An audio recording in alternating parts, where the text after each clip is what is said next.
ay rated SPG, striktong patnubay at gabay ng magulang.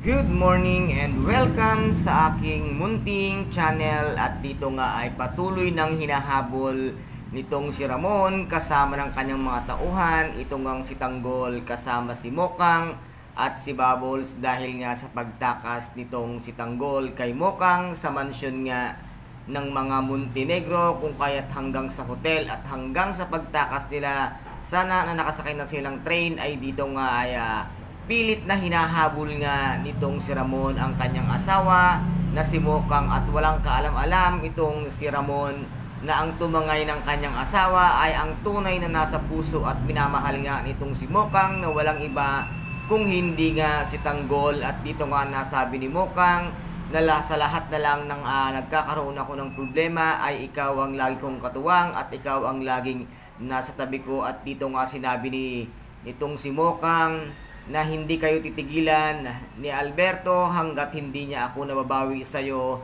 Tanggol, kung kaya't iwan nyo na ako dito at kuhanin na ako nitong si Ramon para nga tigilan niya na kayo. Ngunit matigas din talaga ang ulo nitong ang si Tanggol at sinabi nga niya na hindi na kita pababayaan at hindi na ako papayag na tayong dalawa ay magkakahiwalay at magkakawalay pang muli. At ano kaya din ang gagawin dito nitong ang si Olga dahil nga nakita niya at saksihan niya kung paano nga habulin nitong kanyang kapatid si Mokang kasama nga si Tanggol. At dito ay muli nga tatawagin nga nitong si Mokang si Tanggol dahil nakita na nga niya na naipit na sitwasyon itong si Tanggol dahil sa dami ng mga tauhan nitong ang si Ramon para habulin at bawiin nga siya dito nga sa ginawang pagtakas ni Tanggol sa kanya. At dito nga ay makikita niya at masasaksihan ang tunay na laban at tunay na galit nga nitong si Ramon. At dito nga isisigaw niya ang pangalang Tanggol at dito ay maririnig nga ito